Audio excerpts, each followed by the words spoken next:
Lockheed P-3B Orion características 6P-56 perteneciente a la Escuadrilla Aeronaval de Exploración observado en las instalaciones de Fadea siendo sometido a trabajos de pintura.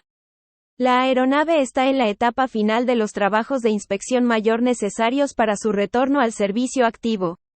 Colegio Militar de la Nación.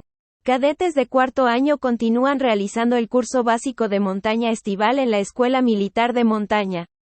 Desarrollan actividades de escalada en roca y palestra, pasaje de itinerarios preparados. Por otra parte, los cadetes de cuarto se encuentran en la Escuela Militar de Monte, situada en Misiones, donde realizan actividades correspondientes al cursillo de adaptación al monte.